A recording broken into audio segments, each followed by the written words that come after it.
ক্যানিং থেকে গ্রেফতার হয়েছিল জঙ্গি জাভেদ মুন্সি, তাই কোনো ঝুঁকি নিতে নারাজ পুলিশ। গতকাল খেয়াঘাটগুলোতে একেবারে নজরদারি চালায় পুলিশ। আজকে আইসির নেতৃত্বে বৈঠক হয় হোটেল মালিকদের সঙ্গে। সরাসরি চলে যাব প্রতিনিধি অনুপের কাছে।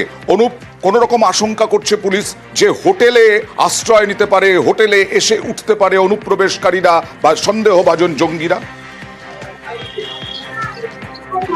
দেখো, গত শনিবার কিন্তু মাঝরাতে রাজ্যের এসটিএফ এবং জম্মু পুলিশের যৌথ অভিযানে কিন্তু ক্যানিং থেকে এক জঙ্গিকে গ্রেপ্তার করে তারপর থেকে কিন্তু ক্যানিং প্রশাসন যথেষ্ট করা হয়েছেন এবং গতকালকেরই আমরা দেখিয়েছিলাম সুন্দরবনের গোসবা এবং কোস্টাল থানার বিভিন্ন এলাকায় কিন্তু জেটি ঘাটে যেমন একদিকে নজরদারি চালিয়েছে পুলিশ এবং বিভিন্ন চেকিং করেছে, এবং ক্যানিং এর মাতলা নদীতেও কিন্তু পুলিশের পক্ষ থেকে কালকে নাকা চেকিং করা হয়েছে। তবে আজকে ক্যানিং এর যেসব আবাসিক হোটেলগুলো রয়েছে সেই হোটেল মালিকদের নিয়ে কিন্তু আজকে ক্যানিং থানার আইসি সৌগত ঘোষ তিনি নিজেই কিন্তু তাদের একটি বৈঠক দেখেন। সেখানে কিন্তু তাদের নির্দেশ দিয়েছেন যদি কোনো সন্দেহভাজনকে তারা যদি মনে করেন সঙ্গে সঙ্গে ক্যানিং থানার পুলিশকে জানাতে, এবং যেসব মানুষজন এই হোটেলে আসবেন তাদের নথিভুক্ত যেন কড়াকড়ি ভাবে করা হয় এবং তাদেরকে কিন্তু নজরে রাখা হয় এবং সেইটা যেন ক্যানিং থানার পুলিশকে জানানো হয় বলে এমনই কিন্তু নির্দেশ দিয়েছেন ক্যানিং থানার পুলিশ আধিকারিক অয়নদা। ওকে, ক্যানিং থানার পুলিশ আধিকারিক অর্থাৎ আইসি সৌগত ঘোষ তিনি কি বলছেন এবং হোটেল মালিকরা কি বলছেন দেখাবো। নতুন গেস্ট এলে পরে কী কী দেখা উচিত, যেগুলো মাস্ট দেখা দরকার, রেকর্ড কিপিং কীভাবে করা উচিত এবং থানাকে যে ইনফরমেশনটা দেয় সেটা যাতে ঠিকঠাক ফরম্যাটে আসে, এই ব্যাপার নিয়ে আমাদের সচেতন করা এবং গেস্ট তার আই কার্ড, সেই আই কার্ডের গ্রহণযোগ্যতা, এই সব কিছু নিয়ে অ্যাওয়্যার করাটাই ছিল মেন উদ্দেশ্য। থানা থেকে একটা আর্জি যে আপনারা সন্দেহজনক যদি কোনো ব্যক্তি হোটেলে আসে আমাদেরকে খবর দেবেন। ক্যানিংয়ের মতন এই এলাকায় একটা জঙ্গলি একদিন পরে ধরা পড়েছে, এই জঙ্গলির জন্যই তো আমাদেরকে আজকে এখানে আমরা সবাই মিলে একতাভাবে এসেছি সমস্ত হোটেলের মালিকরা, যাতে আমরা স্যারদের সহযোগিতা করতে পারি।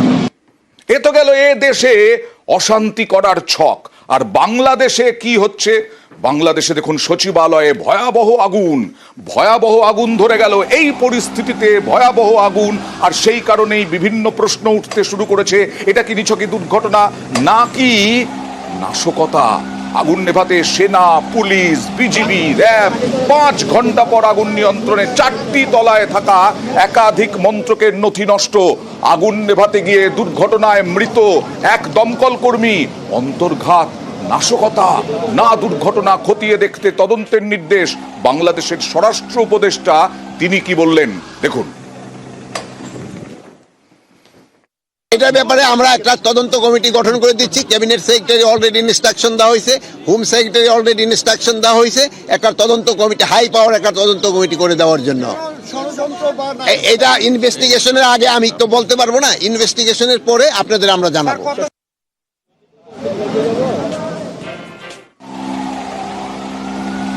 ব্যাপক আগুন নেভাতে সেনা, পুলিশ, বিজিবি, র্যাব 4টি তলায় একাধিক মন্ত্রকে আগুন।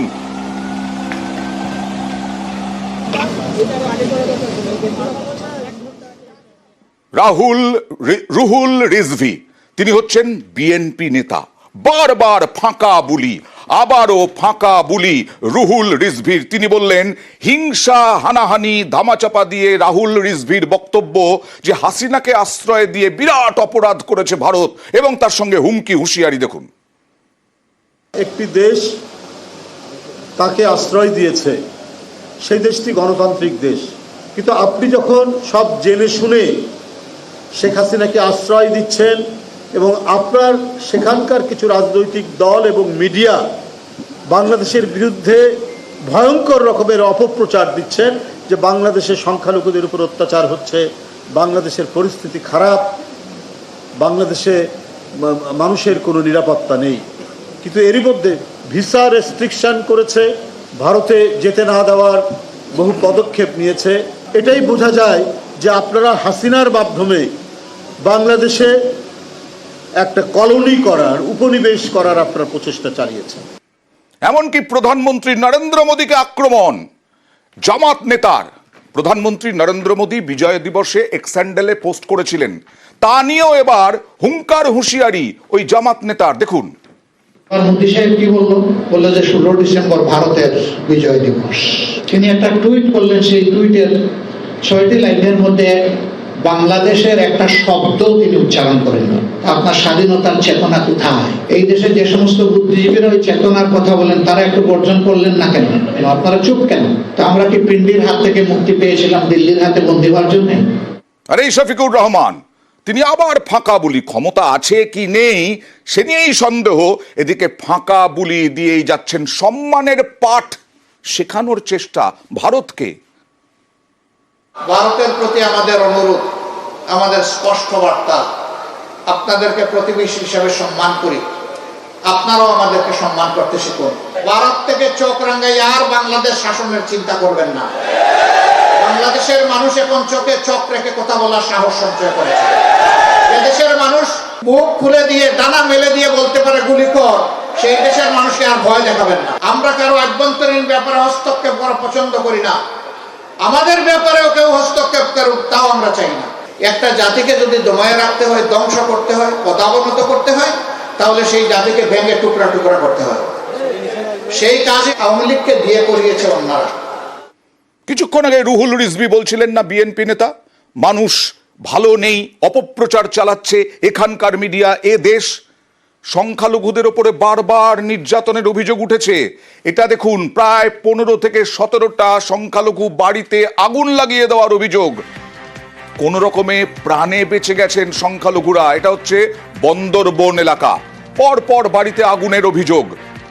বড়দিনের আগের সন্ধে পরপর বাড়িতে আগুন লাগানোর অভিযোগ। বহুদিন ধরেই ভিটে মাটি ছাড়া করতে চাপ দিচ্ছে কট্টরপন্থীরা, এরকমই অভিযোগ আক্রান্তদের। 20 বছরের আগে থেকে আমরা এখানে দখলে ছিলাম। 19টা ঘরের মধ্যে 16টা ঘর পুড়ে গেছে। এর আগে আমাদেরকে একটা হুমকি দিচ্ছিল এরা, কয়েকজন লোক, স্থানীয় লোক, মানে এরা বিভিন্নভাবে আমাদেরকে ঘর বাড়ি পুরা দিবে আর আমাদের বিভিন্ন জানে মেরে ফেলার একটা হুমকি করছিল। তো এর জন্য আমরা লামা থানায় একটা মানে অভিযোগনামা দায়ের করছিলাম। আমাদের বাচ্চা কাচ্চা একেবারে অসহায় অবস্থা, ঘর বাড়ি নাই, খাওয়ার মতো কিছু নাই, এখন আমরা একেবারে মানবেতর জীবন কাটাচ্ছি। এই সব অভিযোগ উঠছে, তার মধ্যে হুঙ্কার, ফাঁকা বুলি, আর তার মধ্যে ঘরে বাইরে সাঁড়াশি চাপে ইউনূস সরকার। কিভাবে? একদিকে হাসিনার আক্রমণ, হাসিনা বলছেন হায়নাদের দখলে চলে গেছে, হায়নার দখলে চলে গেছে এই দেশ বাংলাদেশ। অন্যদিকে আমেরিকা সতর্ক করেছে সংখ্যালঘুদের ওপরে নির্যাতন নিয়ে, আর তার সঙ্গে সঙ্গে হাসিনার তোপের পরে রাষ্ট্রসংঘের টিম গেল সংখ্যালঘুদের ওপরে কি হচ্ছে তা দেখতে।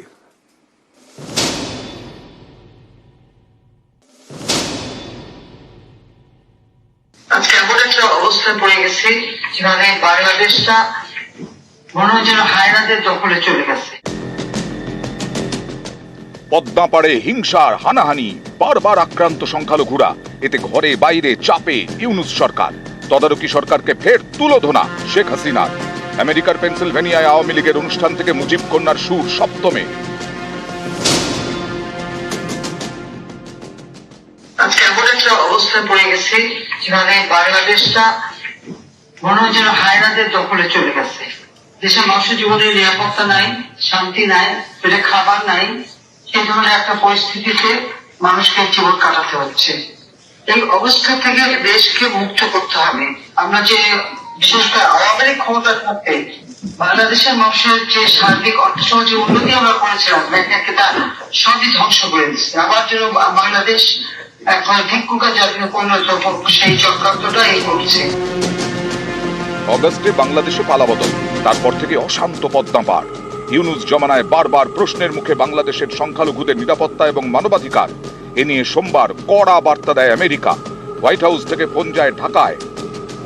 বাইডেন প্রশাসনের নিরাপত্তা উপদেষ্টা জেক সালিভান ফোনে কথা বলেন, বাংলাদেশের সংখ্যালঘুদের নিরাপত্তা নিশ্চিত করতে বার্তা দেন, মানবাধিকার রক্ষা করতে হবে বলেও বার্তা দেন। এবার বাংলাদেশে রাষ্ট্রসংঘের টিম। চট্টগ্রামে সেবক কলোনি, এখানকার পরিস্থিতি খতিয়ে দেখার পর আক্রান্তদের সঙ্গে কথা বলেন রাষ্ট্রসংঘের প্রতিনিধিরা। পাবলিকে মারছে, আমার সাথে কি দোষ করছিল? কিছু করে নাই, থানায় নিয়ে গেছে, থানায় নিয়ে অনেক মামলা দিছে। ওরা বলছে কিনা আমরা ছাড়বো না, ওদের অনেক মামলা দিছে। কি করবো? আমার ছেলে কিছু, আমার নাতিকে তো ঘরে তুলে নিয়ে গেছে। আমার ছেলের জন্য আমি তো থাকতে পারতেছি না, বাজারে কি করবো? অগাস্টে শেখ হাসিনার দেশত্যাগ, তারপর থেকে বাংলাদেশে অন্তর্বর্তী সরকার, নেতৃত্বে নোবেলজয়ী মোহাম্মদ ইউনূস, হাসিনা বিরোধী আন্দোলন এবং অন্তর্বর্তী সরকার গড়তে বড় ভূমিকা নেয় বিএনপি। সেই বিএনপির দাবি দ্রুত ভোট করাতে হবে, কিন্তু ভোটের আগে দেশে সংস্কারের প্রয়োজন বলে ঘোষণা করেছিলেন ইউনূস সরকারের প্রেস সচিব জানিয়েছেন, বাংলাদেশে সাধারণ নির্বাচন হবে 2026-এর জুন মাসের মধ্যে, যা মানতে নারাজ বিএনপি। তাদের প্রশ্ন, ভোট এত দেরিতে হবে কেন? বিএনপির দাবি, আগে ভোট পরে সংস্কার। পদ্মাপাড়ে সংস্কার হবে নির্বাচিত সাংসদদের হাত ধরেই। নির্বাচন অতি সত্বর হওয়া দরকার। একটি নির্বাচিত সরকার যত তাড়াতাড়ি ক্ষমতায় আসবে, যে বাংলাদেশের বর্তমান অর্থনৈতিক, সামাজিক, রাজনৈতিক এবং বৈদেশিক যে বিষয়গুলো আজকে আমরা সম্মুখীন হচ্ছি, সেগুলো একটা নির্বাচিত সরকারের পক্ষে দ্রুত সমাধান দেওয়া সম্ভব। সেটা একটি সংসদ সরকারের মাধ্যমে আমাদের এই কাজগুলো করতে হবে, সংস্কার করতে হবে সংসদে। নিউজ 18 বাংলা।